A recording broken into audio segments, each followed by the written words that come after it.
Okay, hello ladies and gentlemen, Force over here, and welcome back to another reading live stream.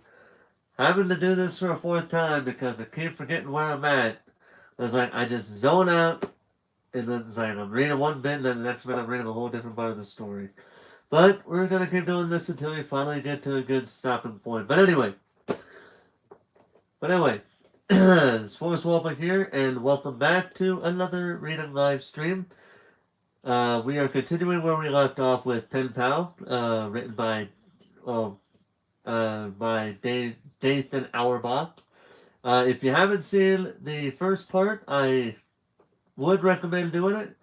But if but I will say if you want to if you want to listen to this before and then go to part one, after I after this, then be my guest. Either way, it may be a good required reading for you to at least to listen to both parts. Either way, for you to get to the final part, I'm going to be reading chapter 3 and 4 for this part. Um, and then and then the finale part will be 5 and 6. In the meantime, I am currently reading a book off screen, behind the scenes, and when we get done with this book, I will announce that book over there. But if it does get a little bit too difficult, too long for me to do what I'm doing, then I do have another very short book in mind, for the reading stream, because it is such a classic. But in any case, let's get started with part 2 of Penpal by Dathan Auerbach. 3. Boxes. I spent the summer before kindergarten learning how to climb trees. There was an abundance of trees in my neighborhood, but there was one particular pine tree right outside my house that seemed almost designed for me. It had branches that were so low I could grab them easily without a boost, and for the first couple of days after I learned how to pull myself up, I would just sit on the lowest branch, dangling my feet. The tree was outside our back fence and was easily visible from the living room of our house. Before too long, and without explicitly discussing that this would be the arrangement, my mother and I developed a routine where I would go play on the tree where she would watch her TV shows, since she could easily see me while she did other things. This was unlike our trips to the YMCA, the YMCA pool, where I would insist that she watch every moment of my amazing ability to keep my head under water, sometimes for up to 10 minutes. She never seemed that impressed, though. I think it was I think it was because I was breathing the entire time through a snorkel. As the summer passed, my abilities grew. Dangling my feet while sitting on a branch quickly lost its appeal, so I had begun to move up the branches, and before too long I was climbing fairly high. As I climbed farther up the tree, I discovered that its branches not only got thinner, but also more widely spaced, and so eventually I reached a point where I couldn't actually climb any higher. This meant that the game had to change. I began to concentrate on speed, and in the end, I could reach my highest branch in 25 seconds. And I apologize for the background noise. It's bedtime, but a dog out there loves to do that. They just whine because they don't like going to bed in a cage like we have them do all the time. But we can't really leave them out because she tends to make a mess of things if we leave her out too long. I would know this because it has happened a lot. Anyway, in my mind I was quite a skilled climber, but my expertise was specialized.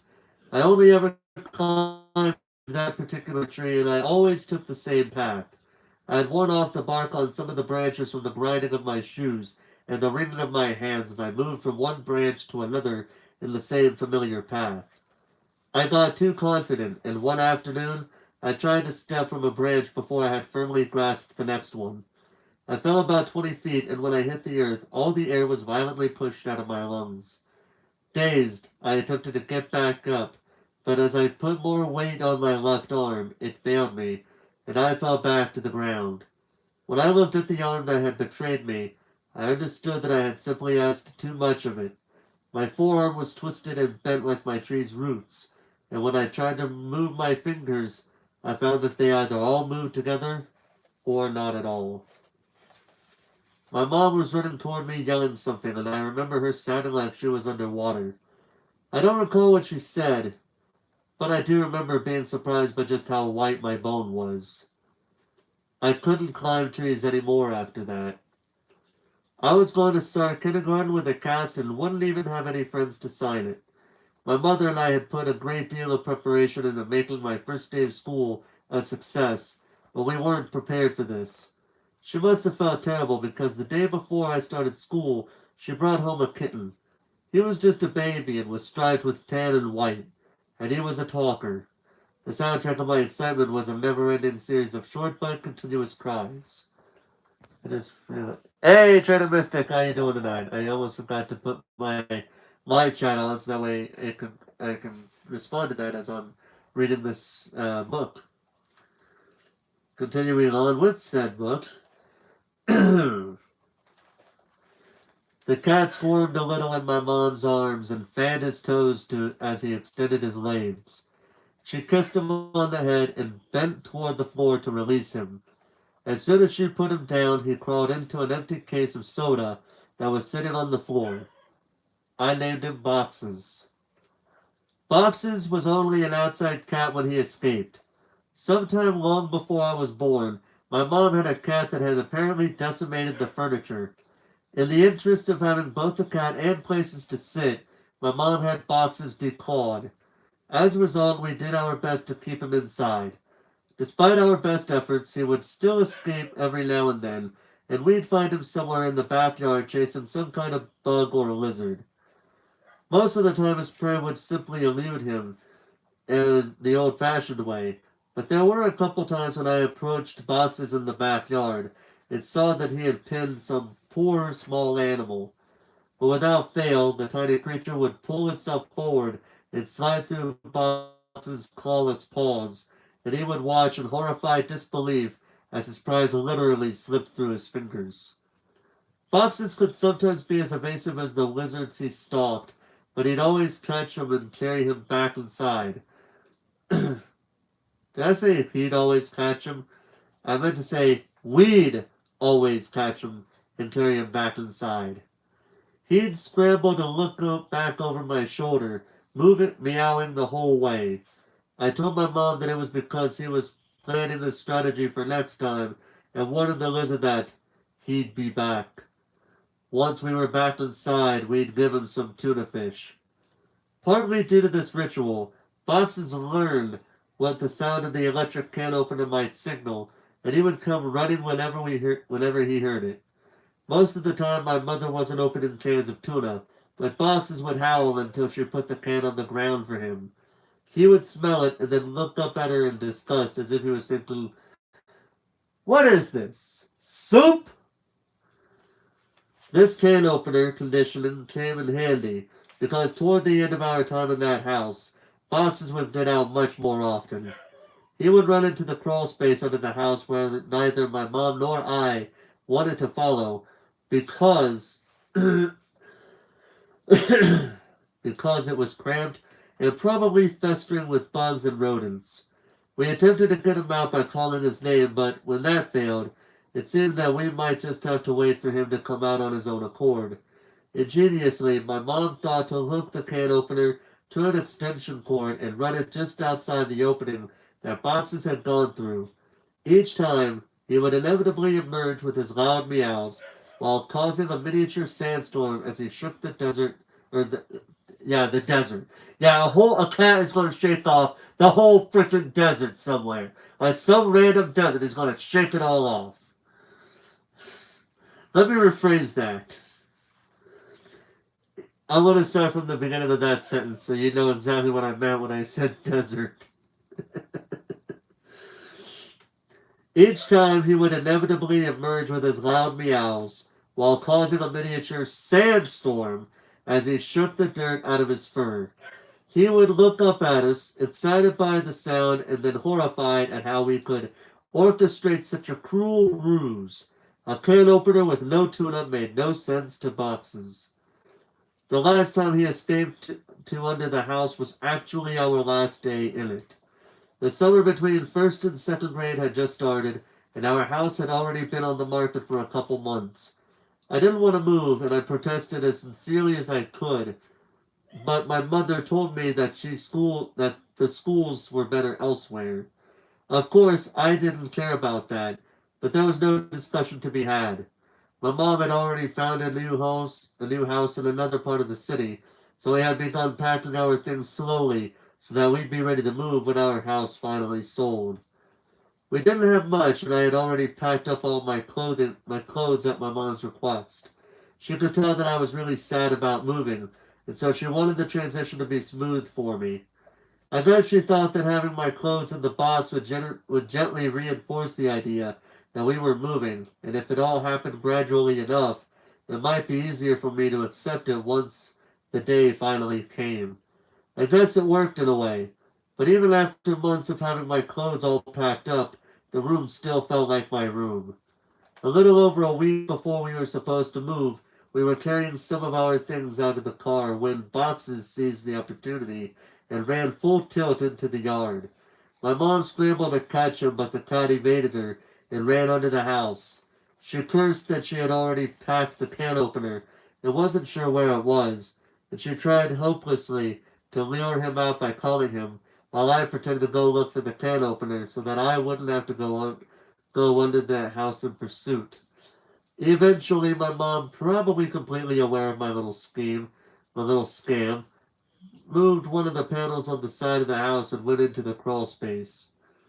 I stood outside the opening, listening to my mother's rustling under the house.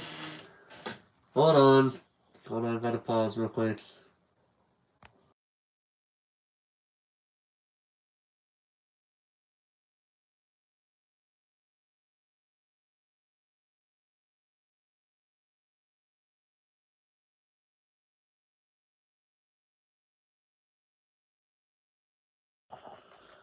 Alright, sorry. Family member.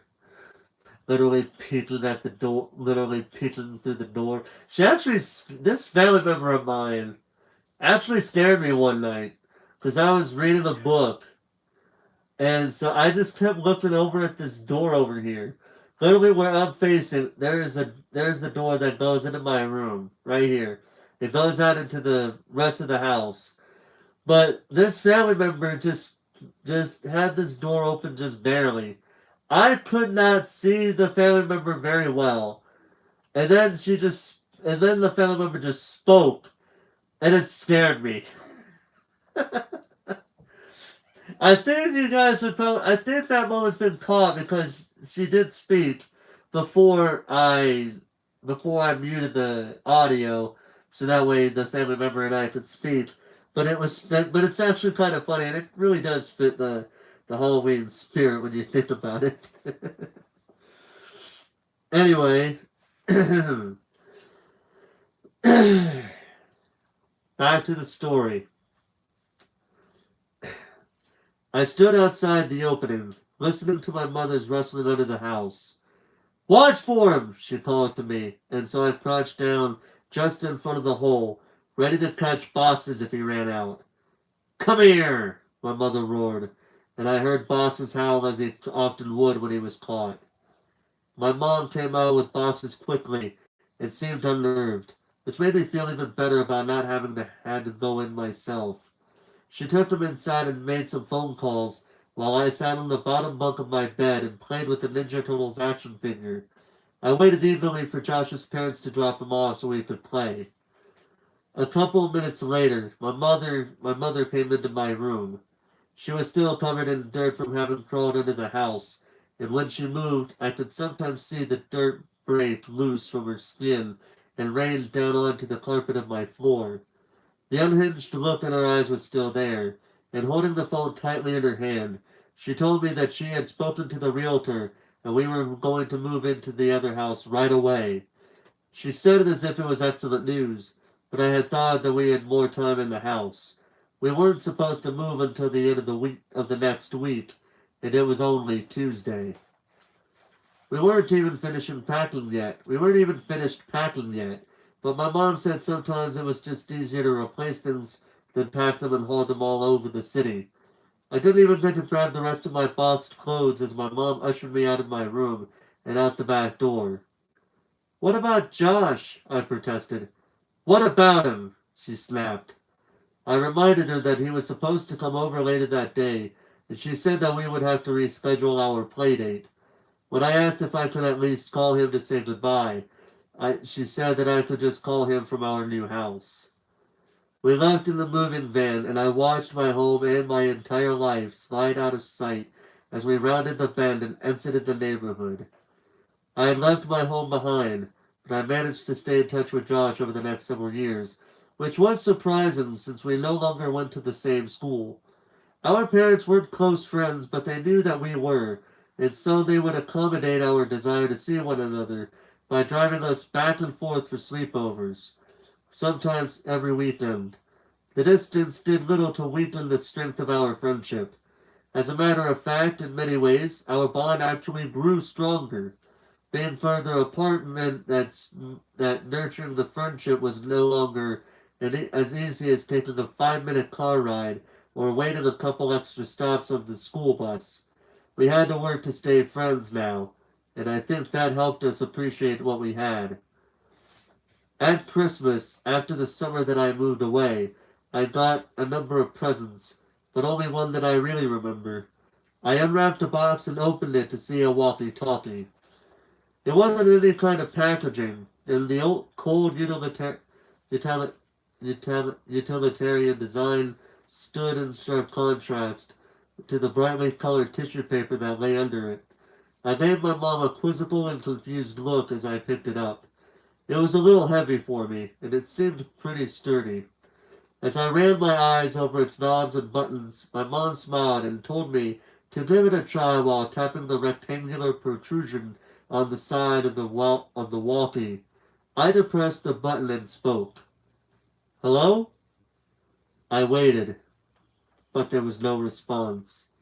I looked back up at my mom, who knelt down and looked at the top of the walkie-talkie, and then at a piece of paper she had in her hand. She turned one of the knobs and told me to try it again. Hello? I waited again, but it was still silent. I was starting to think that she might be playing a trick on me when the sound of static suddenly burst through the speaker on the walkie. The acoustic fuzz soon gave way to a voice. Hey! You there? Josh? Yeah, man, this is so cool! I looked up at my mom and she was looking down at me with a warm smile on her face. Josh was still chattering away on the walkie-talkie, his sentences awkwardly punctuated in the middle by sharp pulses of static. My mom said, Merry Christmas, and bent down to hug me. Why did they have to bring Christmas involved in something? This is Halloween, not Christmas. What the heck? No, I'm just messing. I'm kidding. Our parents had pooled their money to get us these walkie-talkies. They were very nice. Too nice for boys in the second grade, and were advertised to work across a range that extended past the distance between our houses.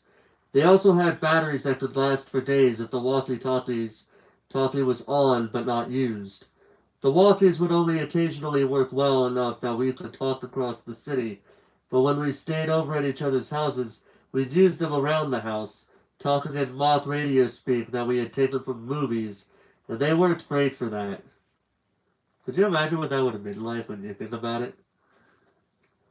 Every now and then, when I stayed at Josh's house, we would manage to sneak away and continue our explorations in the woods, but these adventures were never sanctioned. My mom had told Josh's parents that she didn't want me going off into the woods. She said she worried that I might get hurt, and she just wasn't comfortable with taking that chance when she was miles away, despite the fact that Josh's mother was a nurse. This restriction was usually fine since there were a good number of things to do at Josh's house, and I liked being there. His parents were both nice, but were very rarely at the house at the same time, since they took different schedules. Josh's mom was a nurse at the same hospital that put my arm in a cast when I fell from the tree, and his dad was a construction worker. He was a big man, but he also seemed genuinely kind. He had caught us playing in the woods once when I was staying the weekend with Josh. When I begged Josh's father not to tell my mom, he talked to me like an adult, even though I was only 8 years old. He explained why he had to tell her, and why I shouldn't ask him to lie. Of course, I still didn't want him to tell my mother, but the fact that he was willing to actually talk to me about it made it easier to accept. My mom had screamed furiously at me and threatened to ban me from going to Josh's house ever again. I couldn't fully understand this severe reaction, but I didn't want to lose Josh as a friend, so when I visited him, we played. Hey! Get the fuck out of here. Get the fuck out of here, music. You're ruining the vibe. You're ruining the vibe. Get out of here. I know I turned my TV off, but get out of here anyway. Get out. Anyway, we played video games and played in his room, and Josh and I continued to be ferried to each other's house almost every weekend.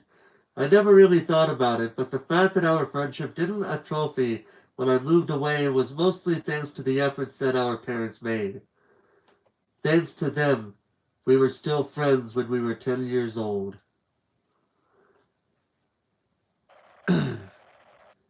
One weekend in 5th grade, I was staying at Josh's and my mom called me to say goodnight. She was still pretty watchful even when she couldn't actually watch me, but I had gotten so used to it that I didn't even notice it, even if Josh did. She sounded upset, so I asked her if I had done something. She told me that Boxes was missing. This must have been a Saturday night because I was going home the next day since there was a school on Monday. Boxes had been missing since Friday afternoon. I gathered that my mother had not seen him since returning home after dropping me off at Josh's the day before. She must have decided to tell me he was missing because if he didn't come home before I did, then I would be devastated. Not only by his absence, but by the fact that she had kept it from me. She told me not to worry. He'll come back. He always does. But Boxes didn't come back. 3 weekends later, I stayed at Josh's again. I had spent every day after school walking around the neighborhood, calling for Boxes and listening, hoping to hear him. I could think of almost nothing but finding my cat and was noticeably downtrodden by his absence. He was my oldest friend. My mom told me that there had been many times when pets had disappeared from home for weeks or even months, only to return on their own. She said they always knew where home was and would always try to get back. I was explaining this to Josh when a thought struck me so hard that I interrupted my own sentence to say it out loud. What if Boxes thought they're the wrong home? Josh was confused. What? He lives with you. He knows where his home is. Yeah, but he grew up somewhere else, Josh. He was raised in my old house. Maybe he still thinks of that place as his home. Like I do. Oh, I get it. Well, that'd be great. We'll tell my dad tomorrow and he'll take us over there so we can look. No, he won't. My mom said that we couldn't ever go back to that place because the new owners wouldn't want to be bothered. She said that she told your mom and dad the same thing. Josh persisted. Okay. Then we'll just go out exploring tomorrow and make our way to your old house. No! Come on, Josh. Remember the last time we got caught playing in the woods? Even if your dad doesn't catch us, if we get spotted, your dad will find out and then so will my mom. I wouldn't be allowed to come spend the night anymore. My old house is just a couple neighborhoods away. We sat there silent in his room for a moment before I said what I think Josh already knew I was going to say. We have to go there ourselves. We have to go there tonight.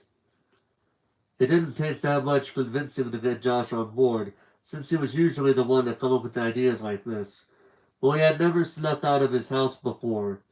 While we waited until everyone was asleep, we discussed our strategy for getting there, while also debating how we would explain Box's sudden appearance to our parents if we should happen to find him. About an hour after Josh's parents came in to tell us to go to bed, we crept out of Josh's room to go find a flashlight. Josh knew that his dad had several, but he had no idea where he kept them. The garage seemed like the most obvious place. We moved silently through the house and eased the interior door to the garage open. It gave a faint squeak and we paused before pulling it open and passing through the doorway. I went to turn the light on, and Josh hissed at me. There was no real way that the light in the garage would have woken anyone in the house up, but when you're attempting to be discreet, it's hard to know where to draw the line. Suddenly, all actions become covert by default, like when two friends begin whispering and after a while, they find that their voices are still hushed, but they can't remember why. It was appropriate enough to comb through the garage in darkness, though. Using light to find itself seemed like cheating anyway. Josh's dad had hundreds of tools, and we both squinted, trying to see through the darkness to determine if one of them might be what we needed. If we had needed a wrench instead of a light, we would have been in business.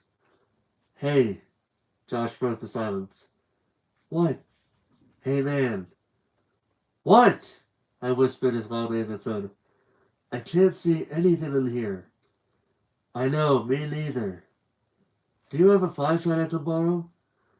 There was a slight pause before he followed his joke with, Get it? At which point my hands shot up to my mouth as I attempted to hold back the laughter that was building inside me. I had been in many situations before where I wanted to laugh but couldn't. I was a veteran of those battles, but in almost all occasions I could permit myself a faint chuckle, or I at least would have the forbidden stare of my mother to anchor me. Here, my throat clicked and my body shook as I struggled to subdue myself. I looked at Josh. He was in even worse shape. Tears were running down his cheeks and he was actually biting his hand to suppress a rising fit. Josh and I stood with our hands to our mouths, allowing only the occasional snort and squeak to escape. The more I saw him trying to hold back his laughter, the more I felt that I no longer could. As I sensed the storm reaching its crescendo, I quickly turned around so I wouldn't be caught in a feedback loop with Josh, and gradually I calmed myself down. As I regained composure and could focus on something other than being quiet, I saw a flashlight sitting on a workbench. I walked over to pick it up and followed Josh back into the house. When we were walking back to Josh's room, I could still feel the rumblings of laughter in my chest. The situation had passed and I had stifled myself, but just as you can suppress a sneeze without enough effort, the irritants are still there.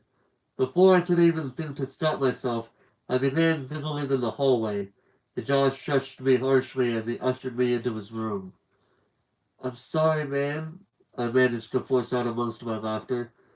Dude, shut up, Josh snapped. You'll wake up Veronica. I had been focusing so hard on not laughing in the garage that after the dam had finally breached, I had forgotten for a moment that Josh's room was right across the hall from his older sister's.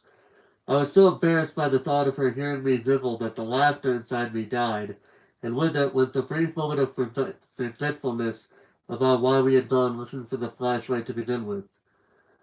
You ready? I asked Josh. Yeah. Is this everything? He said as he gestured toward the flashlight while picking up the walkie-talkies. I felt a little foolish. I hadn't even thought to bring the walkie-talkies, despite the fact that this was the one time where we might actually get to use them. Yeah, I think so, I responded coolly. Let's go. Escaping Josh's house turned out to be much easier than finding a flashlight in it. The window in his room opened to the backyard, and he had a latched wooden fence that wasn't locked. The fence opened to the side of the house, and we crept along quietly as we passed under his parents' bedroom window. We made a sharp turn away from his house and toward the trash can-lined street. Once we were in the clear, we slipped off into the night, flashlight and walkie-talkies in hand. There were two ways to get from Josh's house to my old house. We could walk on the street and make all the turns, or go through the woods, which would take about half the time. It would have taken about 2 hours to walk there, taking the street, but I suggested that we go that way anyway. I told him it was because I didn't want to get lost. Josh scoffed at this idea and insisted that between the two of us we would have no trouble finding our way. I pointed out that it had been 2 years since I had walked through these woods. He waved his hands at me dismissively and said that he doubted that anyone knew these woods better than us after the lengths that we had gone to in order to explore them, even at night. But what about when we were kids? You remember how thick the woods get? But we're not kids anymore, he responded. Before I could rebuke, he added that if we were seen walking along the street, someone might recognize him and tell his dad. He threatened to go home if we didn't just take the shortcut. I accepted his preference because I didn't want to go by myself. Nervously, I turned with Josh toward the lines of trees across the vacant lot and walked on. Josh didn't know about the last time I walked through these woods at night and how hard it had been to find my way out. The woods seemed much less frightening than I remembered. I was older now, and I found that with a friend and a flashlight, the trees seemed less ominous and the sounds less foreboding. We seemed to be making pretty good time, too, though I wasn't entirely sure where we were. But Josh appeared confident enough, and that bolstered my morale. While not infused with the general eeriness that I had expected, there was still something surreal about the woods. This feeling was, I'm sure, at least partially informed by my memories of this place, but there was something about the way the trees twisted together in the dim light of the moon as the wind rustled and whistled through them that made it feel like a wholly different place than it was during the day. The fact that a place this untamed was wedged between stretches of houses and neighborhoods made it seem even more bizarre, but in truth I knew there was nothing strange about any of this. My thoughts were just wandering as I tried to think about anything other than what it was like to be lost in these woods. I needed to break the silence. How much farther do you think it is? We were only on Josh's side of the woods, so I thought he might have a better sense of the distance. I don't know. I don't know. A while, I guess. Well, what's a while mean? I don't know, man. On the bright side, how far can you walk into the woods, right? The question reverberated in my ears. What did you say? I added flatly as my feet dragged to a halt. Josh turned his head back a little over his shoulder and said, with a half grin, how far can you walk into the woods? Question in years. Since the, hold on, pausing.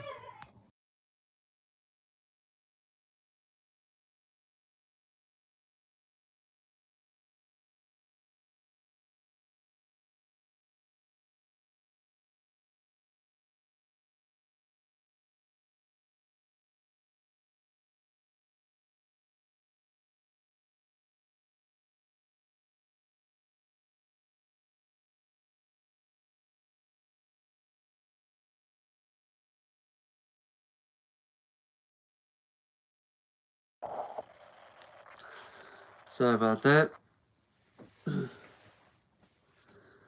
We are going to continue with that sentence. That we're starting over from that sentence that I was reading before I was interrupted. I hadn't thought of that question in years, since the night it replayed over and over again in my head as I walked what could have been the same path we were taking now. And with the question now again ringing in my ears, the same panicked feelings that had prompted me to think of it at that night as I wandered endlessly through this place began to return. I couldn't think of why he would say that or where he had even heard it.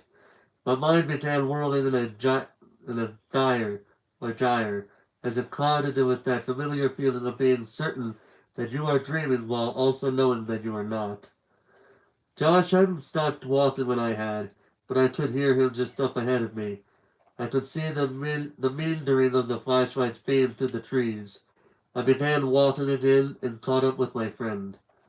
The bush was getting thicker and the trees more tangled. As we negotiated our way through it all, I was about to press Josh about what he had just said when the strap of my walkie-talkie got caught on a branch. Josh had the flashlight, and as I was struggling to get the walkie free, I heard Josh say, "Hey man, you want to go for a swim?" I looked over to where he was shining the flashlight, but I closed my eyes when I did, because I now knew where we were, though I hoped that somehow I was wrong. Slowly and fearfully, I opened my eyes and saw that he was shining the light on a pool float. This was where I had woken up in these woods all those years ago. I felt a lump in my throat and the sting of fresh tears in my eyes as I continued to struggle with the walkie-talkie. I didn't want to be there. It hadn't even occurred to me that we might find this place, and once we did, I just wanted to keep walking and leave it behind for a second time. But as the branch clung determinedly to the strap, I found myself trapped there again.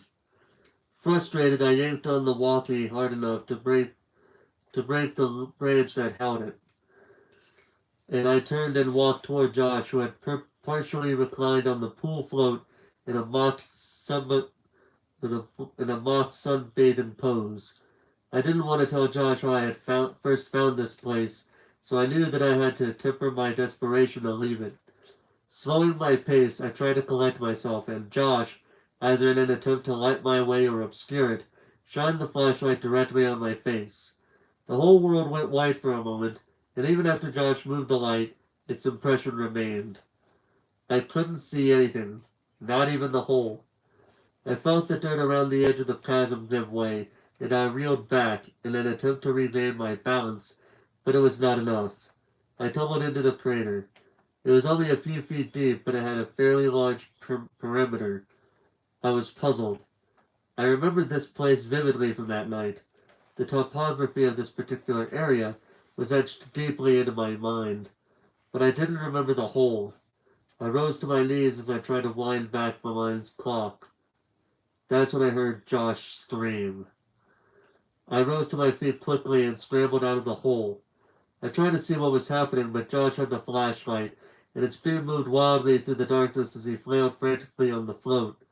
He was panicked, and as the light shot sporadically across his face, I could see it was contorted with fear and desperation. "What's wrong, Josh?" I yelled. But he didn't respond with anything more than the same cries that had pulled me out of the hole. He was trying to get up, but each time he would rise up even a little, he would fall immediately back onto the float, and the whole process would begin anew. I wanted to help Josh, but I couldn't move myself any closer. My legs wouldn't cooperate. I hated these woods. Josh threw the flashlight to free his hand, and I stared at it, still unable to break my paralysis. It wasn't until Josh roared coherently that he needed help that I was able to force myself to move. I ran and grabbed the discarded flashlight. I shined it on my friend, not knowing what to expect. The light washed over his body, and I could see that he was writhing violently, the the weathered and worn shark-shaped float distending underneath him. At first, I couldn't see anything near him that could be causing his panic. I shifted my gaze from the surroundings and back onto Josh and stepped closer. His plight came into view.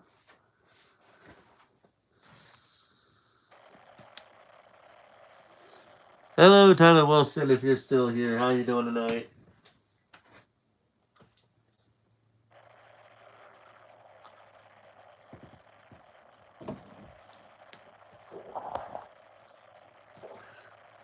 All right. So what was this? What was the plight in question? Spiders. There were dozens of them. Okay, I'm gonna stop here real quick and say, if you have a fear of spiders, you probably might not want to hear this part because obviously.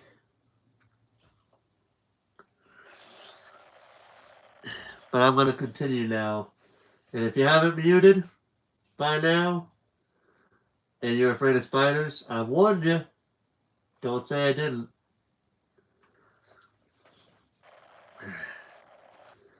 There were dozens of them crawling in crisscrossing patterns along his arms and across his torso. There must have been a clutch of them in the float. The closer I got, the more there seemed to be as my eyes became better able to distinguish their small bodies. Josh's hands repeatedly returned to his face to wipe it clean of any spiders that might make the journey up there. His frightened and rapid movements stood once again in stark contrast to my resumed static state. Josh was not really afraid of spiders, at least not by the thought or sight of them, but I was. I stood there and wished that Josh had been plagued by something else. Anything else. But I had to do something for him. He would have done this something for me.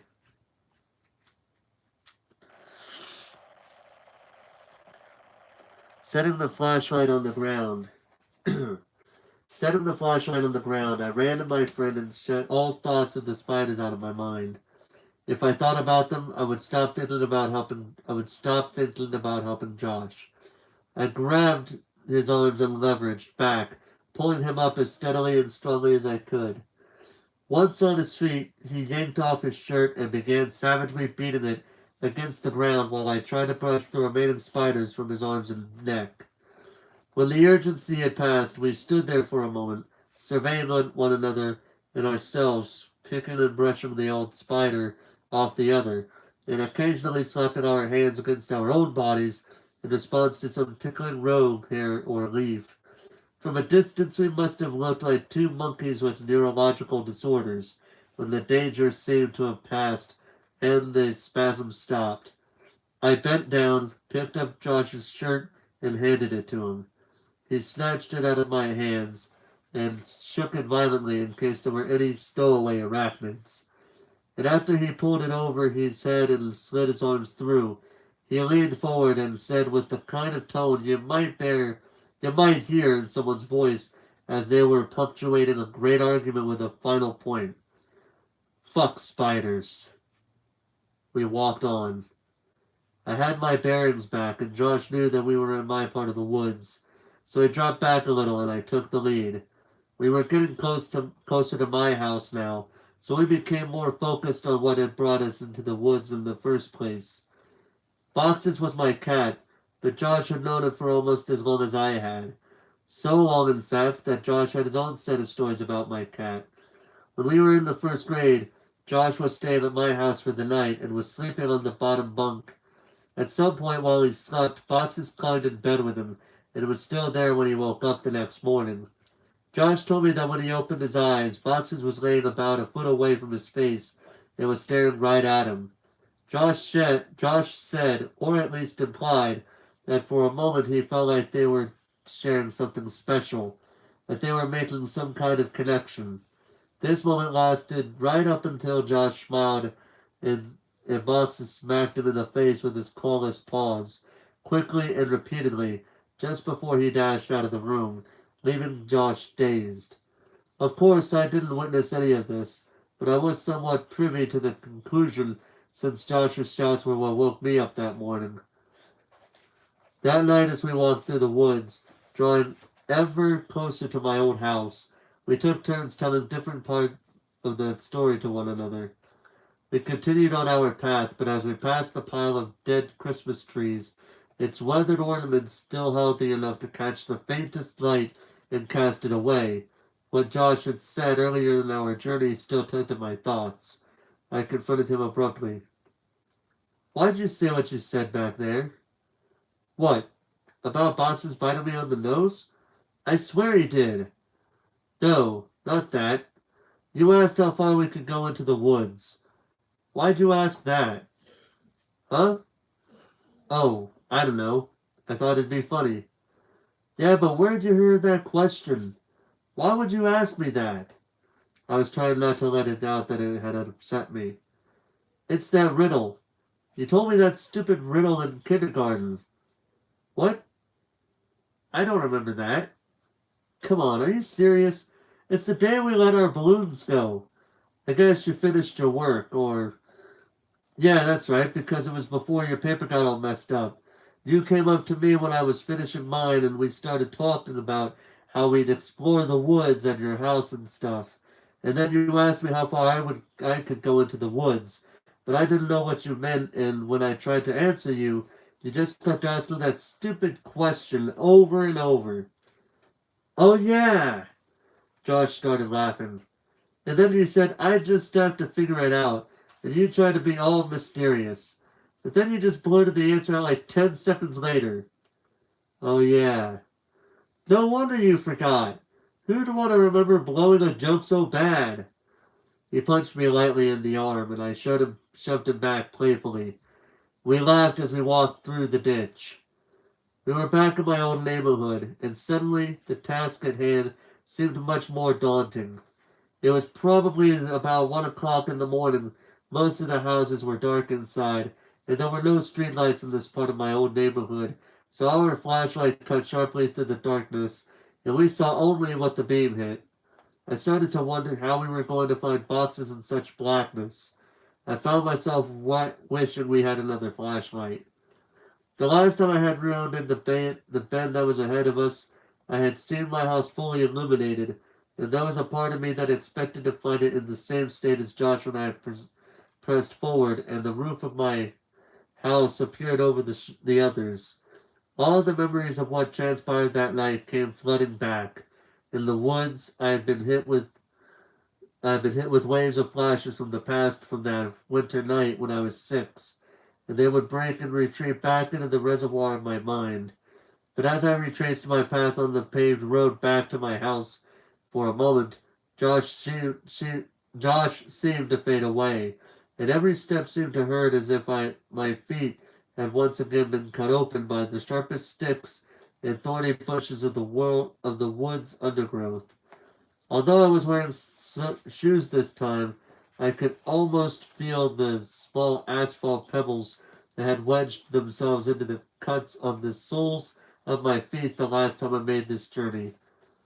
There's your house, Josh whispered. I snapped out of my daze and felt a skipping in my heart as we finally turned the corner, about to face the full view of my house. I remembered how incandescent it had been since last time, how light had poured out from every window, but this time all the lights were off. Suddenly, my feet didn't hurt anyone. From a distance, I could see my old climbing tree.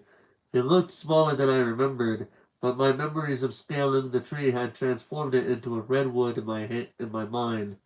I could make out the rim of branches that were lowest to the ground, the to the ground, the ones that I used to sit on when I first learned how to climb.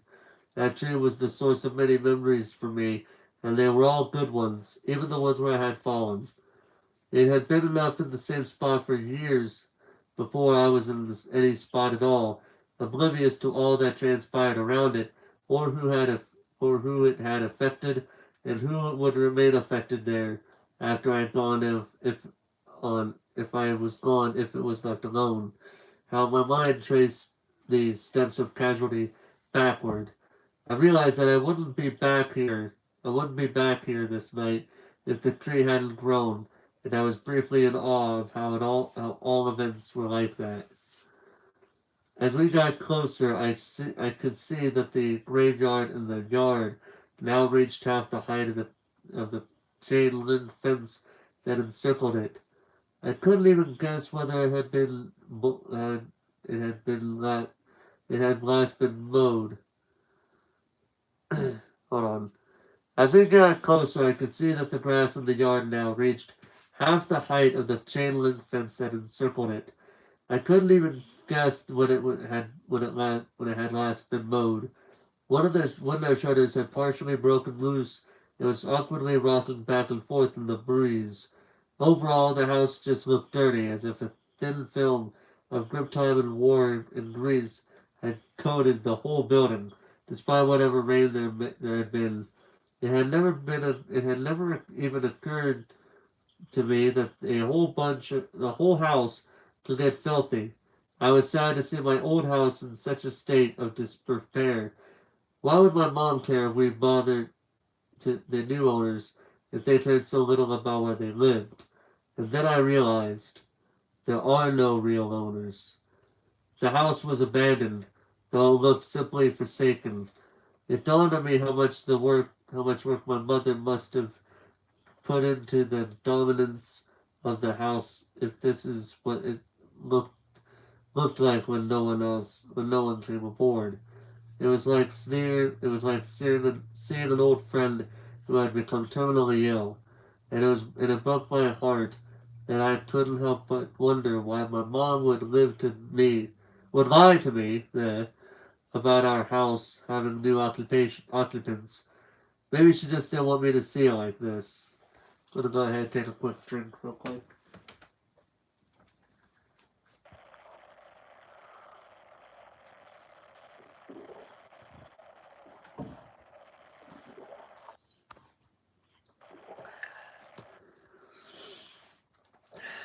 That was good tea.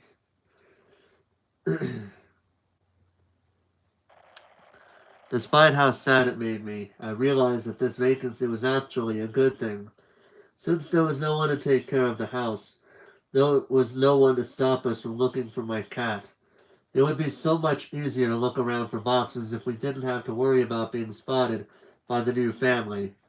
This meant that we could probably make it out of there faster, which was our top priority. Josh interrupted my thoughts as we walked through the gate and up to the house itself. Your old house sucks, dude, Josh yelled as quietly as he could. Shut up, Josh. Even like this, it's probably still more fun than your house. Hey, man, okay. I think boxes is probably under the house. One of us has to go under and look, but the other should stay next to the opening in case it comes running out. For a moment, I kicked myself for not bringing an electric can opener from Josh's house, forgetting that there would have been no electricity to power it here. Are you serious? There's no way I'm going under there. It's your cat, man. You do it. I should have settled the question of who went in after boxes, but I wasn't going to forfeit so quickly. Any chance I had of not crawling under the house was worth the taking. Look, I'll game you for it. Unless you're too scared, I said, holding my fist over my upturned palm. Fine, but we go on shoot, not on three. It's rock, paper, scissors, shoot. Not 1, 2, 3. I know how to play the game, Josh. You're the one who always messes up. And it's 2 out of 3. We each balled one hand into a fist and I held it over our palms. I began the count and on each word we thrust our hands downward in a stabbing motion until they collided with our palms. Rock, paper, scissors, shoot! I brought my hand down, maintaining the fist, and held it there. Josh's hands clacked on his final throw. His paper beat my rock.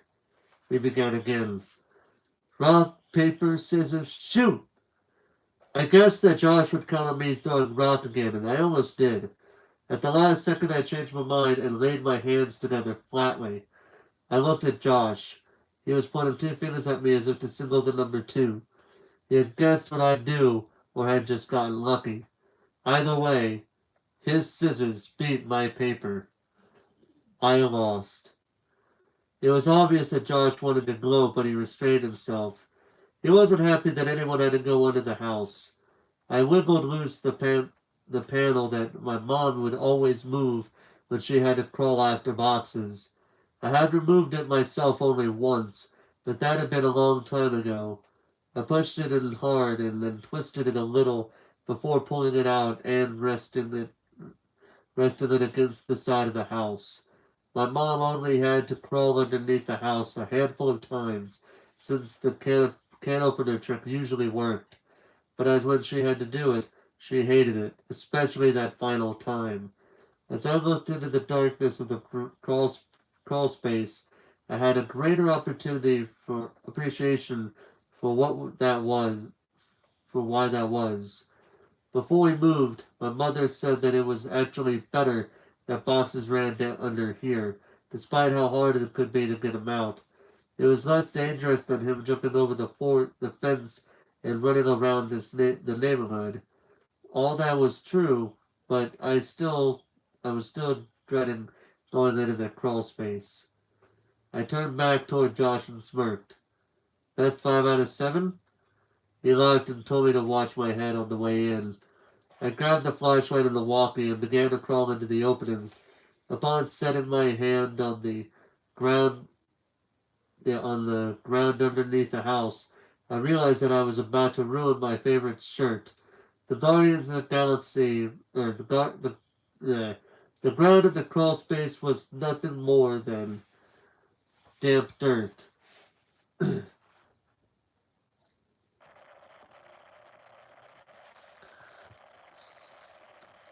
Hmm. Which would create a problem for the white shirt I was wearing. My mom had gotten it for me at a souvenir shop when we visited my grandparents the previous year. It had been an iguana wearing sunglasses and a Hawaiian shirt, lying on a beach chair and sipping a drink out of glass with a straw. Beneath the lizard in bad green letters, it said, Iguana Northern Fly Tie. I had no idea what this meant, but after 10 minutes of nagging, my mom paid to have the design and ironed down to a shirt my size. My mind started turning. There was no way for me to come out of this exploration without being filthy, and I would have to explain the state of my clothes to Josh's parents. This complicated things. I turned back to Josh. Hey, I can't be the one who goes undercover, man. It'll ruin my shirt, and your patients will know we were outside. Josh Josh stood there with a slightly amused but quizzical look on his face. Finally, he answered, "What, you serious? Dude, look at your shirt." Daniel looked at his shirt and saw that it had already advertised my activities with the thick black skids of soil that streaked up and down and across. It feels slightly, it feels slightly foolish. We have just walked through the woods. I had fallen in a hole, but I still pictured my shirt in mid condition. I played it off as if it were a joke and turmoil back towards the opening. As I moved toward the opener half of my body into the crawl space, my concerns turned to other things as a powerful da-da-da, right, as a powerful smell overtook me. There we go, we got it. It smelled like death. I turned on my walkie-talkie. Josh, are you there? Hmm. Let me take another picture real quick.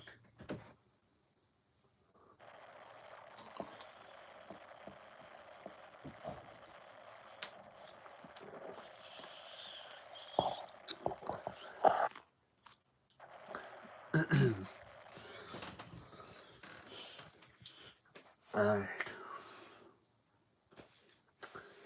Alright. Returning back to the story. Hold on a second.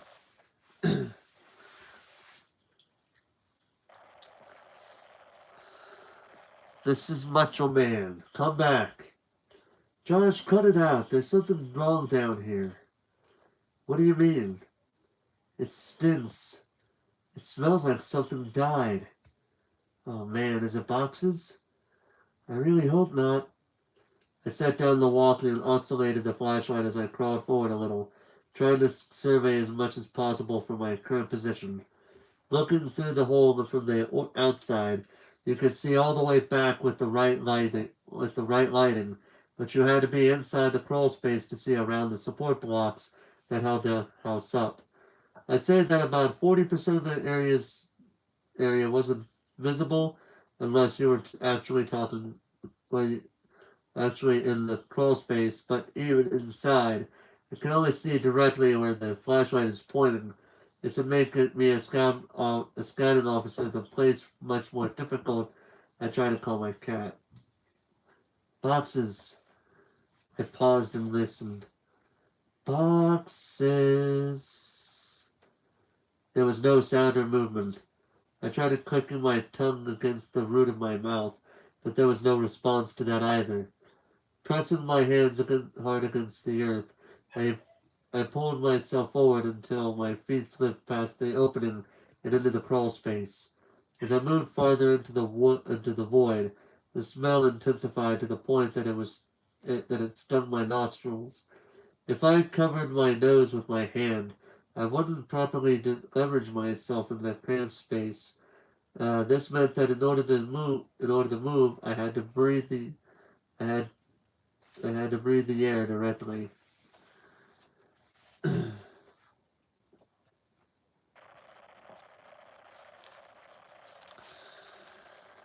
When I tried breathing through my mouth, the stench in the air layered on my tongue and coated the inside of my cheeks, to the point that I could actually taste it. For the entire journey from Josh's house to my very own home, I had hoped that we'd find boxes here, but now the fear is growing unease that boxes had come here and something happened to him. I began hoping for the first time that I wouldn't find boxes after all. I twisted my body back and tried to look around for a light, but I couldn't see much of anything. The foulness of the roster now into my throat, and I coughed and spat directly above it. I needed to.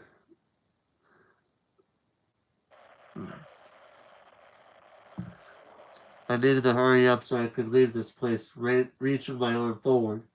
I wrapped my fingers around a support block to pull myself forward. As I did that, I feel something that makes my hand recoil. Fur. My heart sank, and I prepared to myself emotionally for what I was about to see. I crawled slowly so I could prolong what I knew was coming, and I inched my eyes in the flashlight past past the block to see what was on the other side. I need to do this real quick. Give me 1 second, guys.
Sorry about that.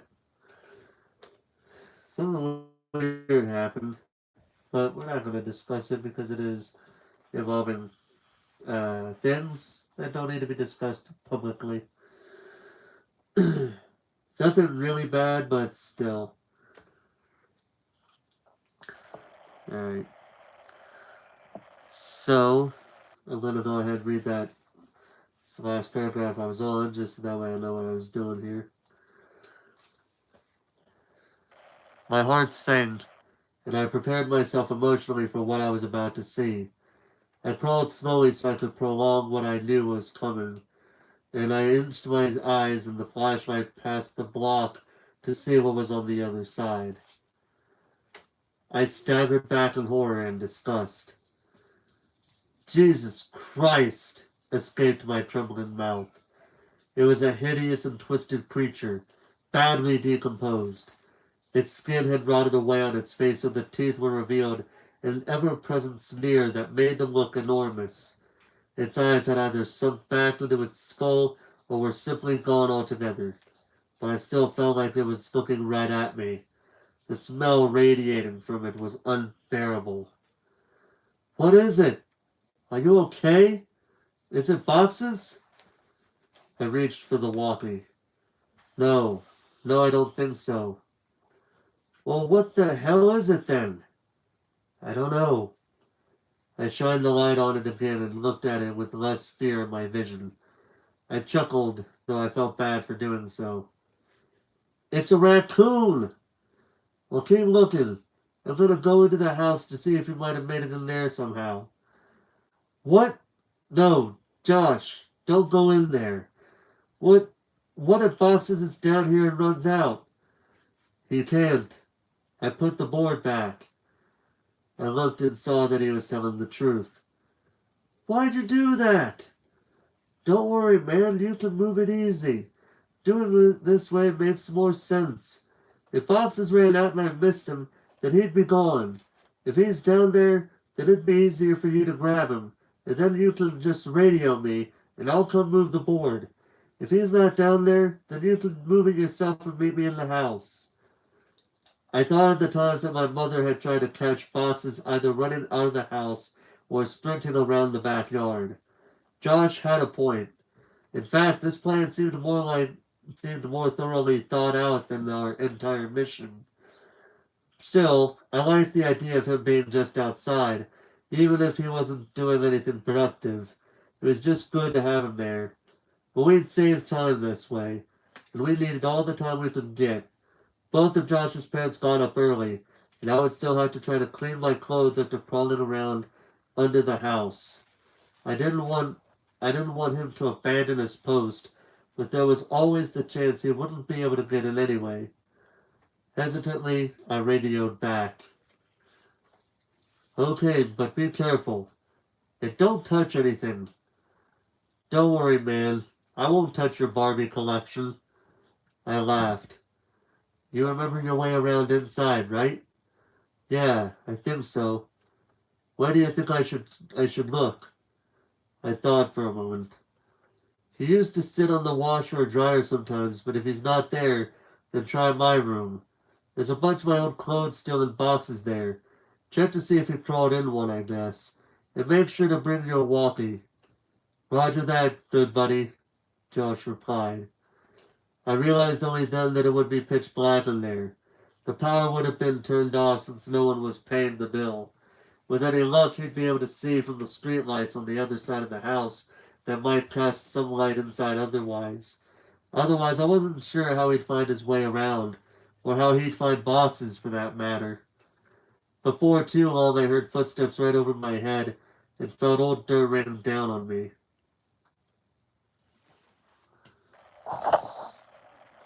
Josh, is that you? Shh. Breaker, this is Macho Man coming back for the big Tango Foxtrot. The Eagle has landed. What's your 20, Princess Jasmine? Over. Asshole, I muttered to myself. Macho Man, you know that you don't have to make the walkie-talkie noise when we're actually on the walkie-talkies, right? And my 20 is in your bathroom looking at your stash of magazines, good buddy. Looks like you've got a thing for dudes' butts. What's the report on that? Over. I could hear him laughing without the walkie-talkie, and I started laughing too. I heard the footsteps fade away a little. He was on his way to my room. Man, it's dark in here. Hey, are you sure that you had boxes of clothes in here? I don't see any. Yeah, there should be a couple boxes in front of the closet. There aren't any boxes. Let me check to see if you maybe put them in the closet or something before you left. I knew that I hadn't done that. I started thinking that maybe my mom had come back and gotten the clothes and just given them away because I had outgrown a lot of them. But I remembered leaving the boxes there. I didn't even have time to close the last one up before we left so abruptly that summer. While I was waiting for Josh to tell me what he had found, I found a tingling on my foot and thoughts of spiders surged back into my mind. I clicked out my leg quickly and the sensation subsided. There were no spiders. My leg had fallen asleep due to the position I had been laying in. As the feeling returned to my foot, I became aware of the fact that was now resting on something other than mounds of dirt. I turned my head back and stared, trying to make sense of what I was seeing. My foot was resting on a bowl that lay among a scattering of other bowls. I turned my body, crawled a little closer to the collection, and saw that most of the bowls were lying on a brown blanket that was quite difficult to see in this darkness, since it was earth-colored. The blanket smelled moldy, and most of the bowls were empty, but one had something that I recognized still in it. Cat food. It was a different kind of food than we named in boxes, and initially I couldn't understand why it would be down here of all places. Suddenly, I understood. If boxes had ever escaped our backyard, there would have been a very good chance that he might have gotten hurt since he didn't have his front claws. My mom must have set up a little place for him under the house to encourage him to come here instead of running around the neighborhood. That made a lot of sense, and it explained why boxes had scampered under there as frequently as he had toward the end of our time in the house. Knowing about this place, it seemed even more likely that boxes would have come back to it. That's so cool, Mom, I thought, as the sound of static came through the walkie. I found your clothes. Oh, cool. Where were the boxes? Like I said, there are no boxes. Your clothes are in your closet. They're hanging up. I felt a chill. That was impossible. I had packed all my clothes. Even though we weren't supposed to move that day, I remembered having packed them weeks before and thinking that it was stupid for me to get clothes out of a box only to put them back in. I had packed them, but now they were hung back up. Why though? Josh needed to get out of there. That can't be right, Josh. It's supposed to be in boxes. I put them in boxes. Stop messing around and just come back outside. No joke, man. I'm looking at them. Maybe you just thought that you had left them all packed up. Wow, talk about an ego. What? What do you mean? Your walls, man. Your walls are covered in Polaroids of yourself. There are like hundreds of them. What'd you hire someone to... Silence. I checked my walkie to see if I had switched it off somehow. It was on. Looking at the frequency knob to see if it had been moved, I could see that it was on the right channel. I could hear rapid footsteps in the house above me, but I couldn't tell exactly where Josh was going. I waited for Josh to finish his sentence, thinking that his finger had just slipped off the button, but he didn't continue. He seemed to be stomping around the house now. I was just about to radio him when his words whispered through the crackling walkie-talkie. There's someone in the house. His voice was hushed and broken. I could hear that he was on the verge of tears. I wanted to respond, but how loud was his walkie turned up? What if the other person heard it? I couldn't take the chance that I'd lean this other person right to him, so I said nothing and just waited, hoped, and listened. What I heard were footsteps. Heavy, dragging footsteps. I tried to discern where they were going, but they seemed to be walking around aimlessly. Finally, they stopped.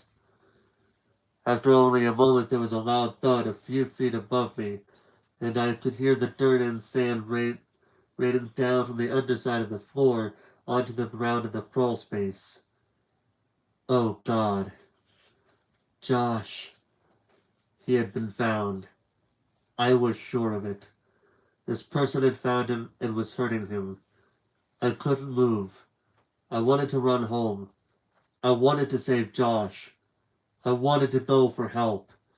I wanted so many things, but I just lay there, frozen and racked with guilt over the fact that I was failing my friend.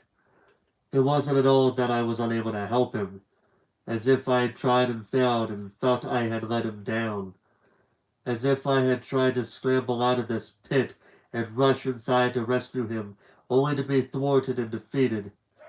It was that I couldn't bring myself to try anything at all. I hadn't moved 1 inch, and he was my best friend in the world. He was my only friend, next to Box's. I broke out in tears at the thought of Josh's fate and at the knowledge of my own impotency when he needed me, and I cried even harder from the selfish fears that were stirring up inside of me as I realized that Josh might have told this person where I was hiding and that there was nothing I could possibly do. As I struggled to compose myself, I felt my heart flutter when I heard Josh's voice through the walkie, but this relief was short-lived. She's got something, man. It's a big bag. He just threw it on the floor and... Oh God, man. The bag. I think it just moved. Josh hadn't been discovered, but I knew he soon would be by the man with the bag. It was hopeless. As I lay there unable to move, my eyes focused on the corner of the house that was right under my room, right under where Josh would soon be discovered. I moved the flashlight. My breath hitched at what I saw. Animals. Dozens of them. All of them dead. They lay as a heaping pile of fur, claws, and teeth. Time and weather had fused some of them together into grotesque chimeras, their snarling mouths telling the world of their dissatisfaction with the Union. Could Boxes be among these corpses? Was this what the cat food was for? For a moment, I thought to move closer. Perhaps if he was there, I could see him and know the truth. A heavy footstep above me broke my shock. I knew I had to get out of there, and I scrambled to the board. I pushed on it, but it wouldn't budge. I couldn't move it, and I couldn't get my fingers around it since the edges were outside. Josh had put it back the wrong way. I was trapped. God damn you, Josh! I whispered to myself. I could feel thunderous footsteps above me. The whole house was shaking. I heard Josh scream, and it was matched by another scream that wasn't full of fear. The storming above continued as I clawed at the board. Their footsteps were tracing patterns on the floor and charting a map of their routes in my mind. They ran from my bedroom to the living room, to the kitchen, to the front door, and around and around. They ran until I didn't hear any more running. I pushed on the board as hard as I could, and I felt it move, but I knew it wasn't me who was moving it. I could hear footsteps above me and in front of me, and shouting and screaming filling the brief silences between the stomping and shuffling. The board moved a little more, and what little ambient light there was outside poured through this new opening. Walkie or flashlight? I had to make a decision of which to use to defend myself. It was still so dark outside that I feared I couldn't make it back to Josh's without the light. But if I broke the walkie-talkie, then Josh and I would be separated completely. The board moved more. I didn't have time to wager any longer. The walkie seemed sturdier, so I moved back and clutched it, ready to strike with all my might. The board was thrown to the side, and an arm shot in and grabbed for me. Let's go, man! Now! It was Josh. Thank God. I scrambled out of the opening, holding the flashlight and the walkie, and we ran as fast as we could to the fence as the long grass whipped against our legs. I was the first one over the fence with Josh close behind me, but when Josh hit the street side of the grass, I heard him curse. His walking strap had caught on the metal tension wire at the top of the fence and pulled loose from his arm, falling on the bad side of the barricade. Quickly, Josh went to climb back over the fence to retrieve it, and reflexively, I grabbed the back of his shirt and yelling, "Forget it, man! We gotta go!" We gotta pause for a second here. Hold on.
Sorry about that.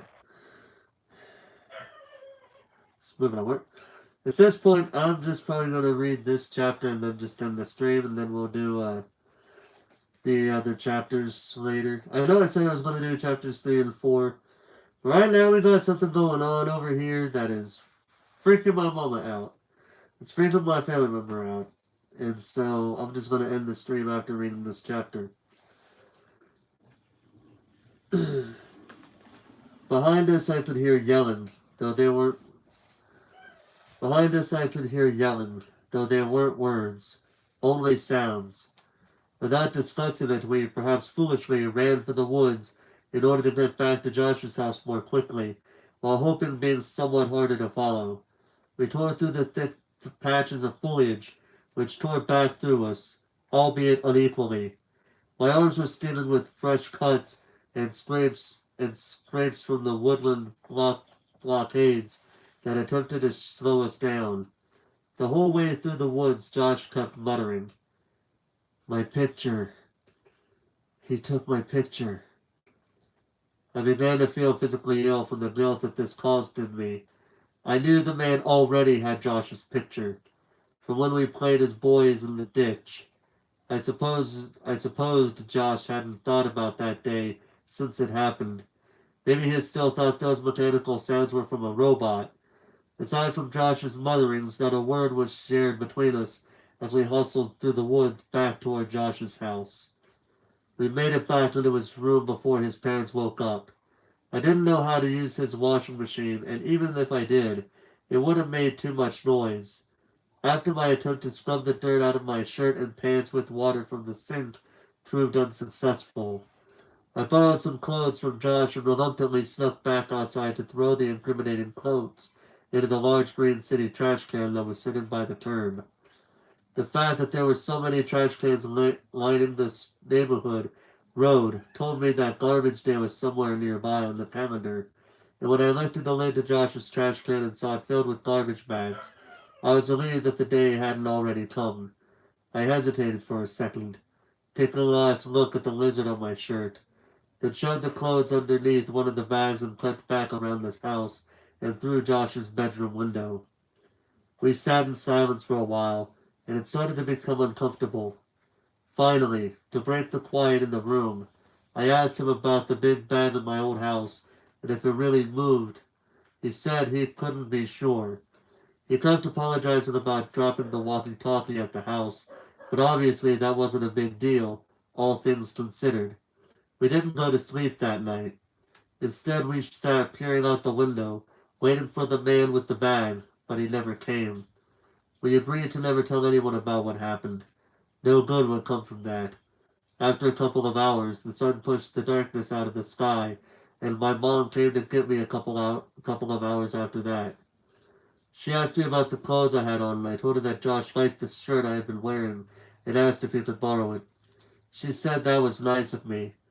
As we were pulling out of Josh's driveway, my eyes lingered on the trash can at the edge of their yard, and I caught myself whispering, I thought I closed the lid. I considered that the garbage truck might have put the trash can down with the lid open, but it didn't matter. The evidence was gone, and I breathed easy.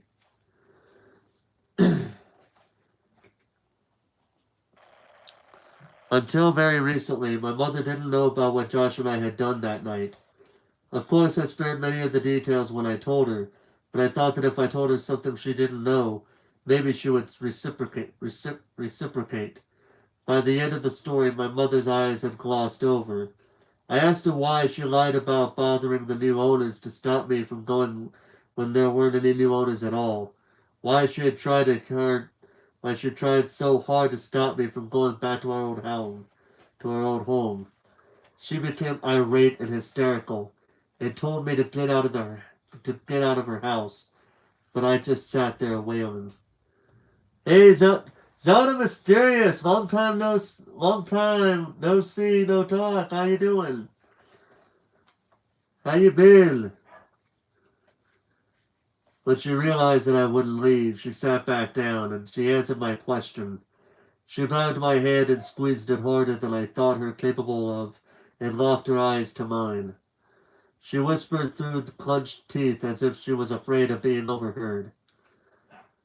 Because I never put any fucking blankets or bowls under the house for boxes. You think you were the only one to find them there? Don't you tell me that I lied to you about there being someone in that house. God damn you.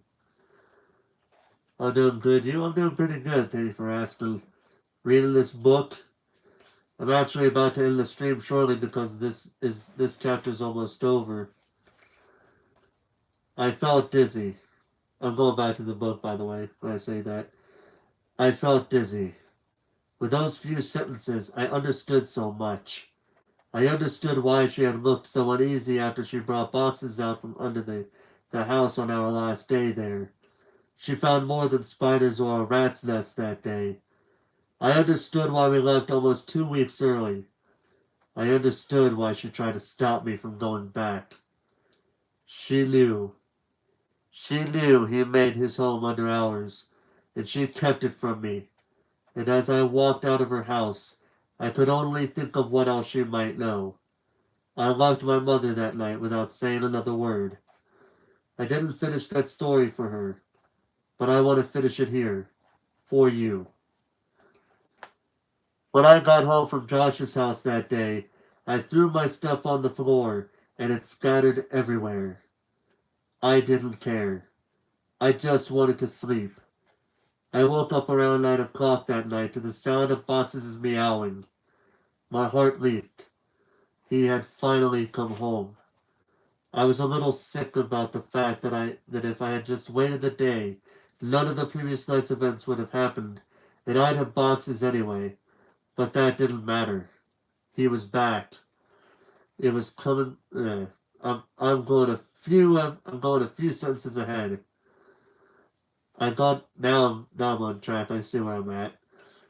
I got off my bed and called for him, looking around to catch a glint of light off his eyes. The crying continued, and I followed it. It was coming from under the bed. I laughed a little, thinking I had just crawled under a house looking for him, and how this was so much better. His meows were being muffled by a jacket, so I flung it aside and smiled, yelling, "Welcome home, boxes!" His cries were coming from my walkie-talkie. Boxes never came home.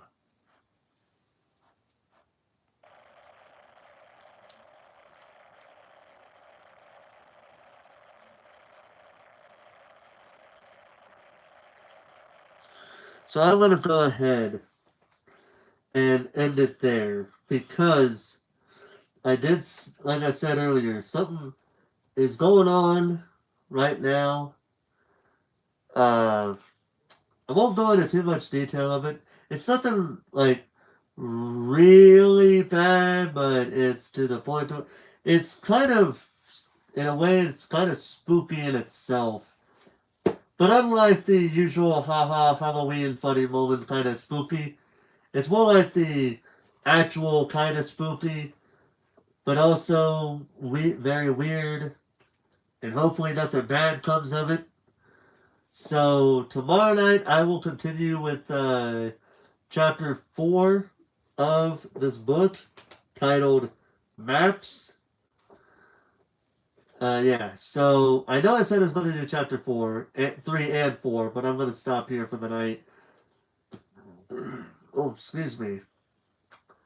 But either way, thank you guys for watching. Hope you guys enjoyed my reading of chapter 3. If you guys haven't seen the previous stream, chapters 1 and 2 was already read. So if you guys want to get caught up with the book, there's your chance right there. But that stream is like 2 hours long though. So if you want to, just read listen to one chapter, and then come back later for the second chapter. Either way, that is going to do it for me here tonight, ladies and gentlemen. Thank you guys for watching. Hope you guys enjoyed. And until next time, this is Forrest Walpole signing off.